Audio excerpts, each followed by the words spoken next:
আজকে শুরু হবে উড়াধুরা মুড়ি খাওয়া।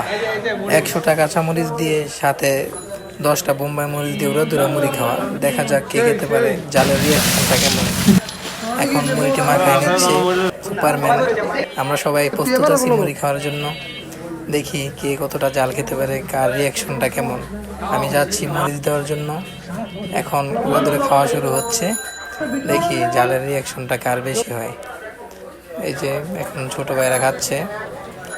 দেখা যাক, আমরা দেখার জন্য প্রস্তুত যে কার রিয়াকশনটা কেমন হয়। 100টা কাঁচামরিচ দিয়ে খাওয়াটা খুব রিস্ক, কষ্টকর হয়ে যায়, কারণ এখন মরিচ অনেক জাল। অনেকে খেতে পারে, অনেকে খেতে পারে না। এই যে সজীব, সে আবার 10-20টা মরিচ খেতে পারে, সমস্যা নাই। মুড়িও খেতে পারে অনেক। এই যে অন্তর, সেও 10-20টা খেতে পারে, সমস্যা হয় না। এই যে আমার বাবা 1-2টা খেলেই শেষ। এই যে সুপারম্যান 50টা খেলায় মরিচ। এই যে সাধু, হ্যাঁ 10-12টা খেলায় অল্পই, সমস্যা হয় না। এই যে একটা তানবির একটা খেলেই শেষ। যাক, সবাই খাইতে পারছে মোটামুটি। রিয়াকশনটা ভালোই ছিল সুপারম্যানের, পুরোপুরি খালি, সমস্যা নেই।